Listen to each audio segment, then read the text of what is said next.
How's it going, everyone? And welcome once again to another episode of Animal Talk Podcast in collaboration with SACA, the South African Animal Keepers Association. My name is Ryne. And my name is Ayrton. Hey Ryan, how are you doing? I'm doing well. How are you doing?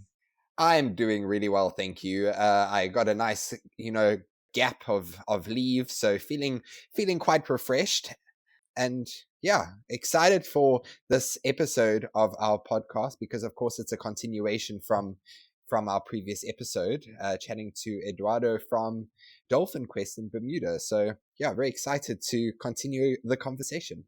Yeah, 100%. And it's our first time we are extending on a guest, which I'm really excited about. So that's a new portion for our podcast. So Eduardo, you with us, and here we go again.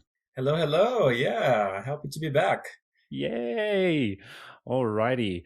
So we had chatted a lot about you in the previous episode, and you got to tell us all about everything that you did and all the stuff that you do with the dolphins. But now we're going to get in depth a little bit, and we're going to hear some really cool stuff regarding some really cool training that you do to help species out in the wild. Yeah, absolutely. That is actually one of my favorite topics because often people come to us and they ask questions about the dolphins themselves, but then they go into like really nerdy stuff, and I love getting to get the guests really into nerdy stuff with me, and we kind of like feed off of each other. So this is literally my favorite subject.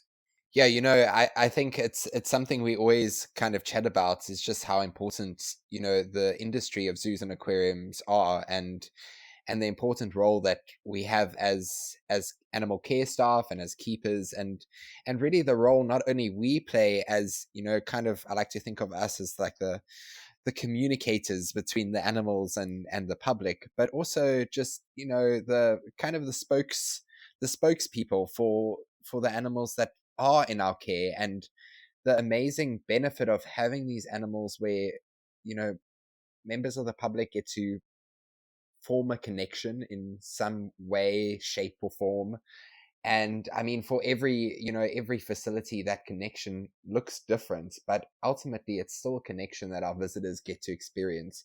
And I think, that connection is so meaningful, but also so important, especially in today's time with all the environmental issues that we are facing. It's really those connections that I don't know, I feel is gonna change the future of our planet and really inspire future generations to care and want to make a difference. So yeah, really excited to hear more. Yeah, I could not have said better than you. And also one of the coolest parts about working for a facility that also gets to participate in different research projects is that sometimes even the guests themselves can help us do research, which is pretty cool. So we were working with some scientists from different parts of the world, and one of the studies was related to dolphin learning abilities and how and also their memory, right? So because memory is so important for animals to survive in the wild, Yeah, for sure. because that's how they memorize basic survival skills. Now we were doing a project with Dr. Paige Stevens, and she was essentially looking if certain sounds that are played underwater can impact on dolphins' memory. So what sounds would that be? It would be sounds produced by humans. Yeah. So boat traffics, jet ski traffics, anything unusual to them, right? So our animals are used to the jet ski sound of our jet ski, but she was playing different sounds of other jet skis and sounds that were not very familiar for them. Now, what happened was we trained some of our dolphins to memorize a behavior and only show it to us which behavior we asked after a gap in time. So we would wait, like, and that gap could have been like after a minute, it could be after 3 seconds, it could be after 5 minutes. And sometimes we would have the sounds being played underwater, and sometimes we would not have the sounds be played underwater. And we will actually have our guests be the ones asking the dolphins for those behaviors, as our scientists will have the speakers or the sounds, the hydrophones, underwater playing those sounds. And then we would talk through them, and it's like, hey, this is what we're doing. So they're like, oh my gosh, never thought about that. And I know that Dr. Paige Stevens still conducting that study with different species at the Georgia Aquarium with bottlenose dolphins, belugas, and sea lions. But then we also get to have our guests participating in the hormone studies that we had with Dr. Jason Brock a few years ago. We had our guests helping us to collect samples. So we would have like a little blow cup, and then the guests themselves would like have their blow cup on top, and then we ask them to sneeze in a little cup, and then we can collect that sample and read in our lab. So we will then explain to them that that was also part of a research project that we were doing with Dr. Brock and some of his students on the hormone assessment of wild dolphins. Now, why studying hormones is so important?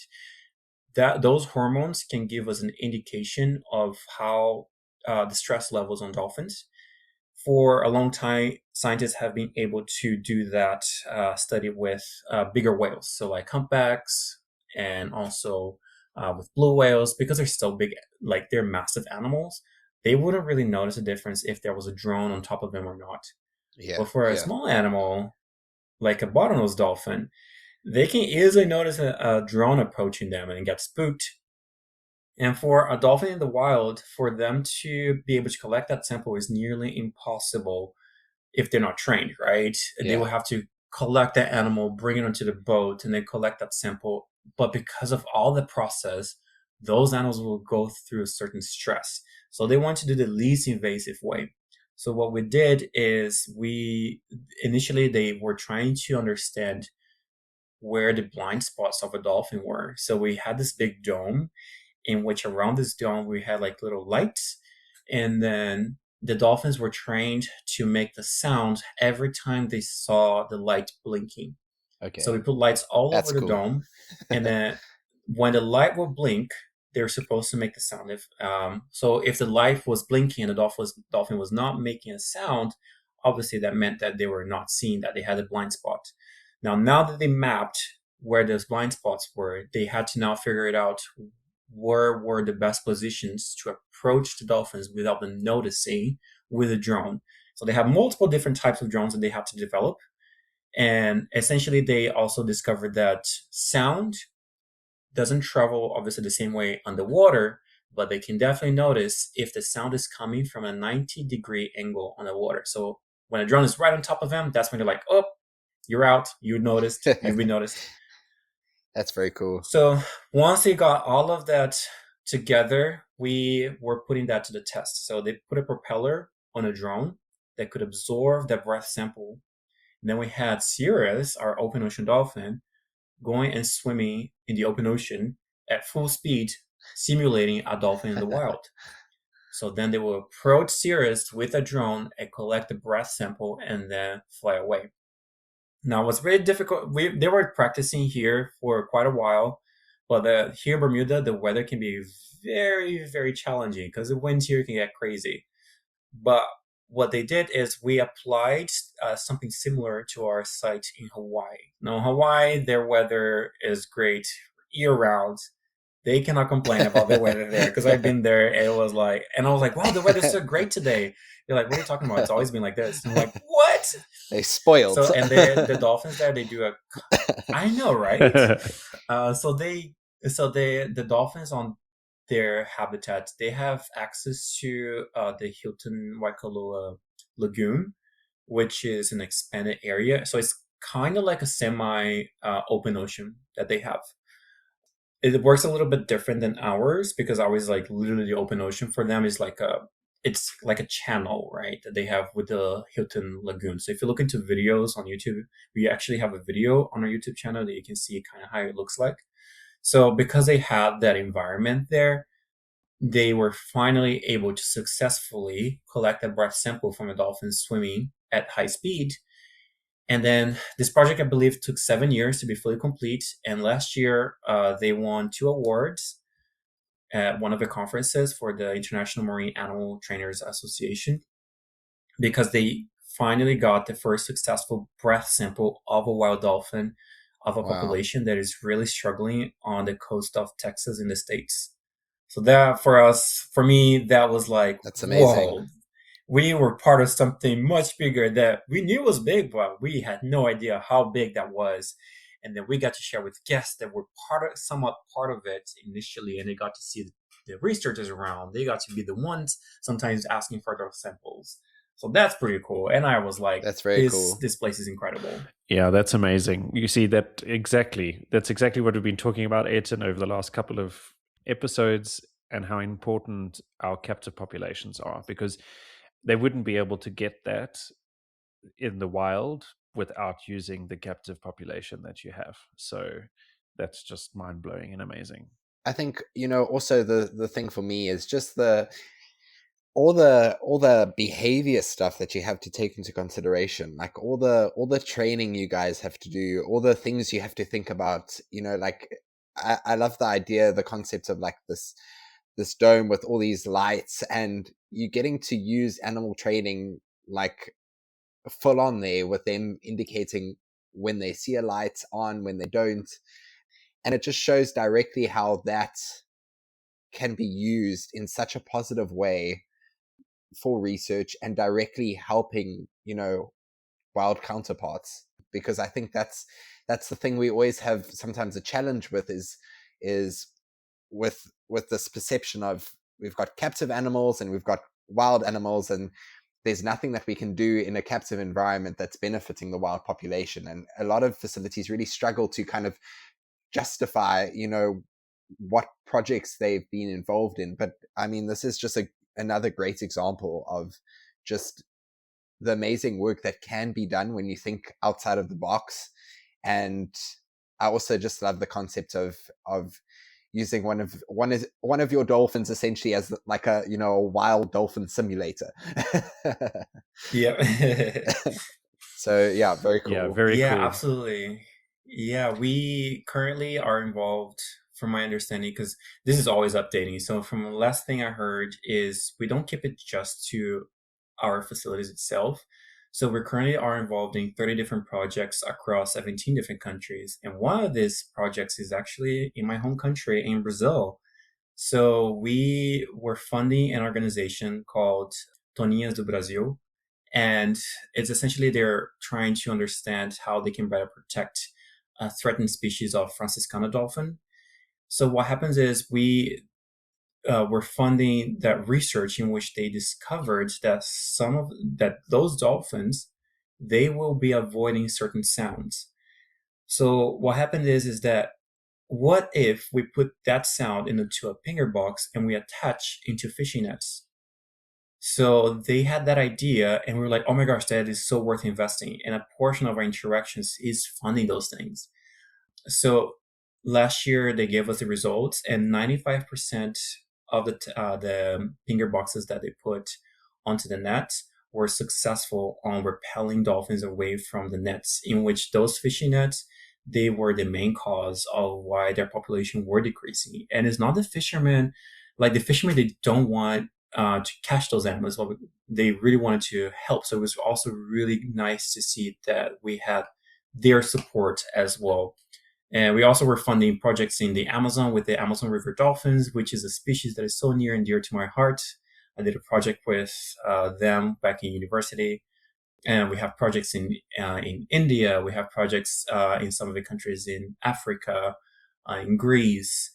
And so far, we've been able to contribute with $8.7 million towards all of those Wow. efforts. And we're also working closely with the National Marine Mammal Foundation. And we're trying to find solutions to these conservation challenges that their ocean home is facing. That's very cool. That's amazing. That's such cool work. And yeah, I'm sitting here just listening to you and going, wow, I can't even fathom it. Honestly, inspiration and education can come in so many different shapes or form. I am a true believer that you can absolutely mix learning and getting inspired with entertainment. There's no wrong into that. So like, a lot of people will be having questions is like, wait, so why are we having presentations? Why do we have shows? Why do we have these interactions? And these are ways that we can get people's attention. These are ways that we can get people in touch and connected with these animals in some shape or form. Now, what I absolutely love about interactions is that they can be so organic, and they can also be so personable to each individual, because we all have our little ways in which we can get interested in something, right? So a while ago, I have a very interesting story about this, is that a while ago I had a group of students, and as soon as they came in, I noticed that none of them were actually making eye contact with us. They could not really talk to us very much, and they were just on their phones with their headphones up, and then they were not really engaged with us. But then as soon as they got to see the dolphins, and as soon as we were asking for behaviors, their faces just completely changed. They were so engaged. And then I'm like, okay, now I got their attention. Now let's talk about it. And I'm like, okay, what kind of information will I get these students' attention? So one of my favorite facts, which was something that we discovered here at Dolphin Quest, was that dolphins tell each other apart through flavor. Now, they don't really have a sense of smell, so they have to rely on other senses. And that was a discovery that was done here, and it was by accident, actually. And guess which flavor the dolphins are going to be tasting?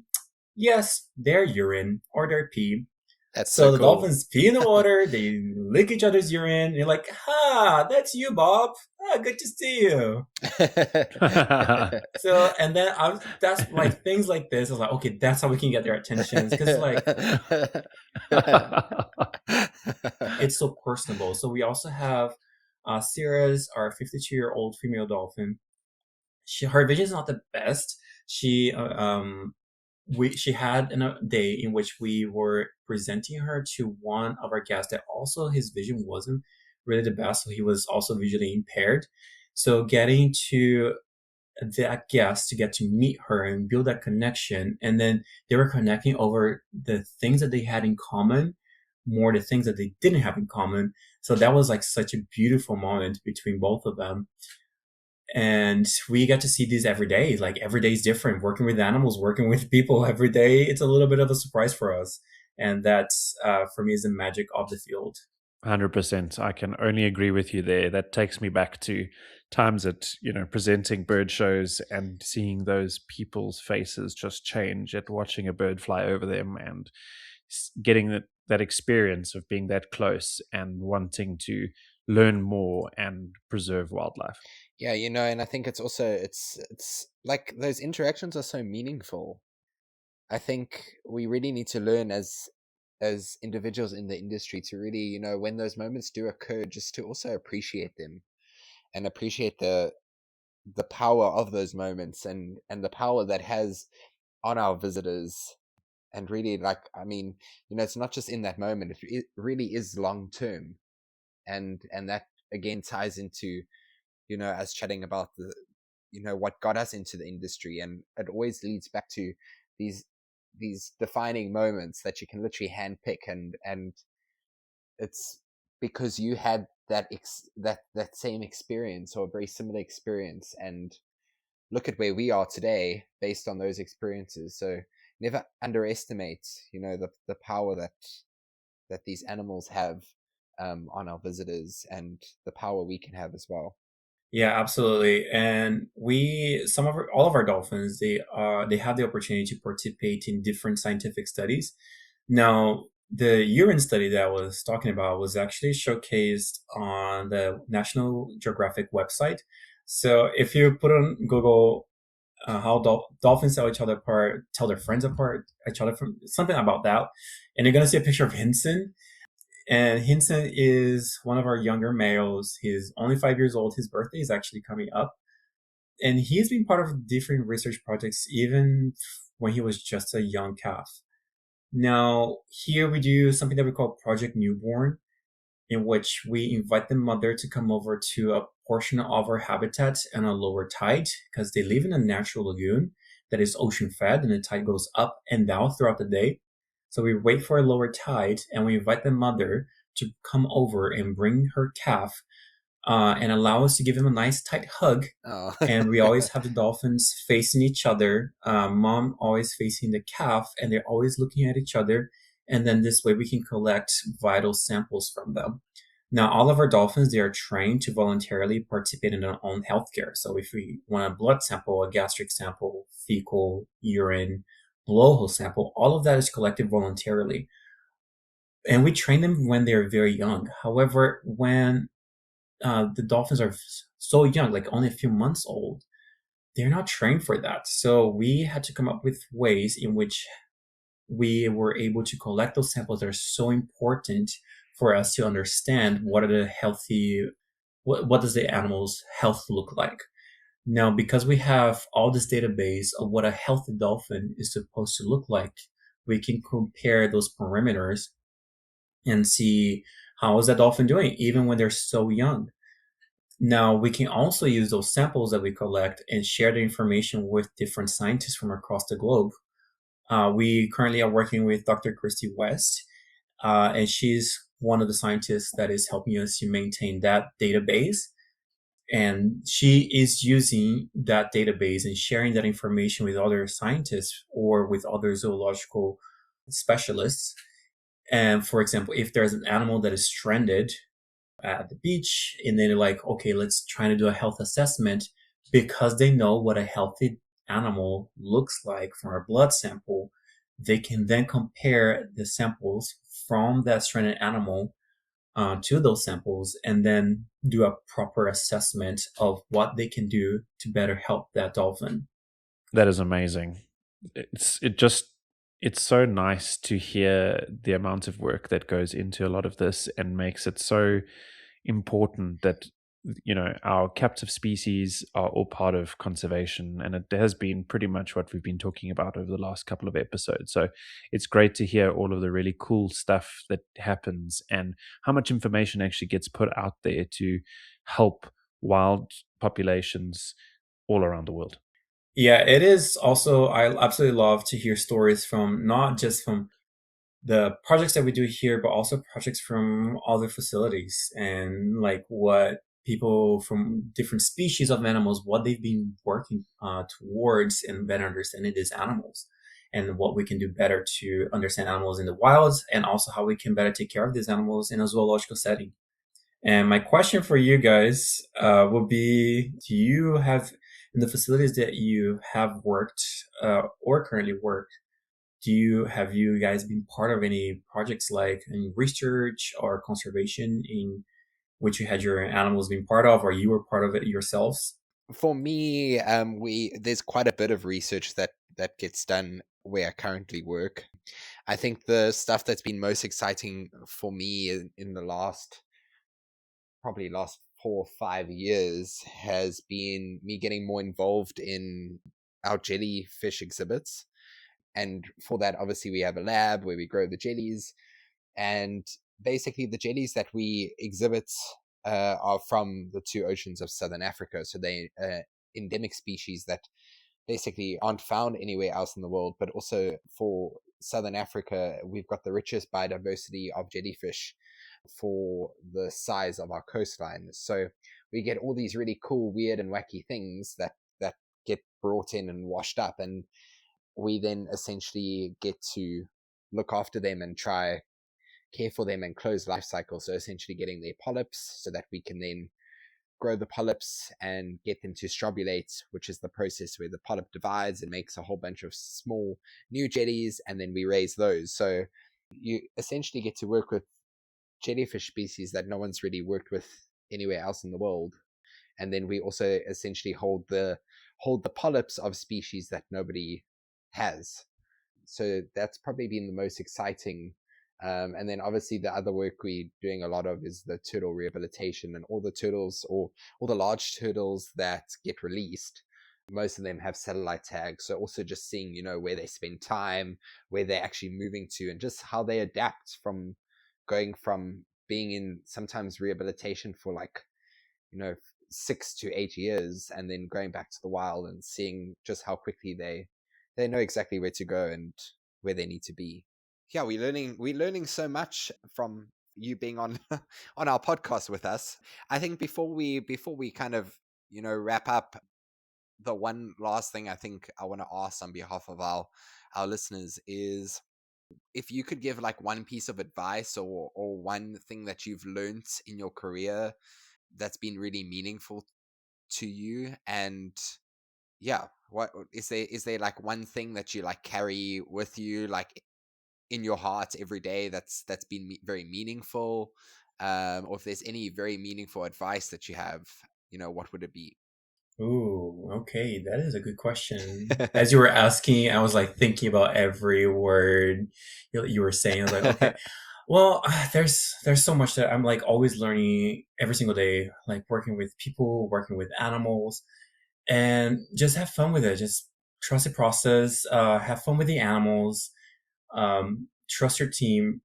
It is not a one person job. It takes a whole group to take care of these animals and just share a passion with everybody. And my one other thing that I always take it to my heart is I never risk my relationship with the animal for a behavior that I'm working or for a photo setup that I'm doing with a guest. I always want to make sure that my animal is having a good time and that I'm also having a good time. So just have fun with it and just stay focused, stay on track. There was a time in my career in which I was just like, is this really what I want to do for the rest of my life? And then I had this one day in which I was like, okay, I had like all these projects that I had to catch up on.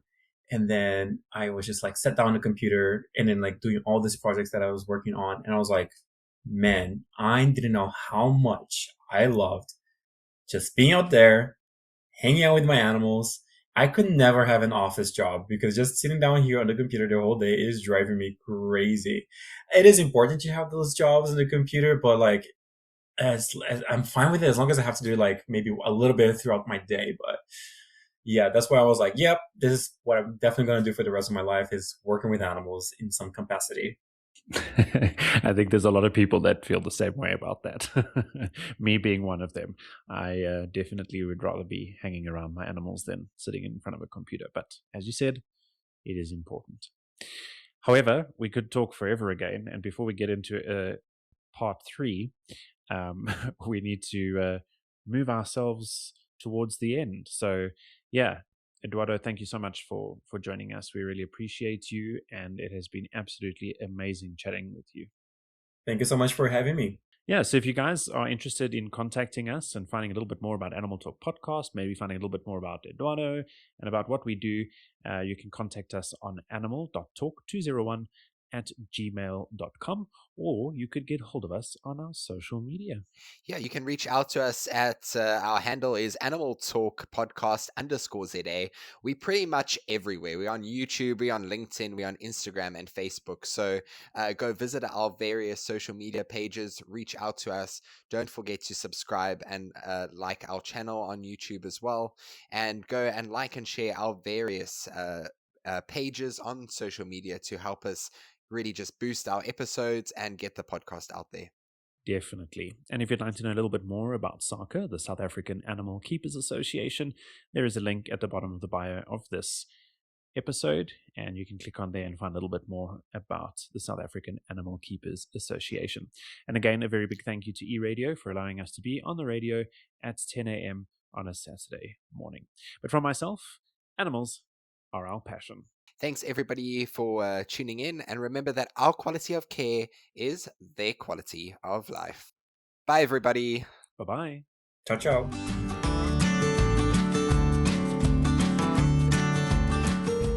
My neck is just like very funny looking right now, but yeah, I'm just like, there's like a bug on your chest and you're like, ugh. Yeah, that kind of like what it looks like me right now. Could you please stand on your head while you do this next podcast? Thank you so much. Yeah, I'll just mute myself and yeah, I'll just keep my microphone like this and hopefully it's better. Okay. We've got enough bloopers for the rest of our life. I'm telling you. Okay. The bloopers are longer than the episode. I'm going to mute myself. Bye. Bye. Bye. Alrighty, ready, Ayrton? I think so.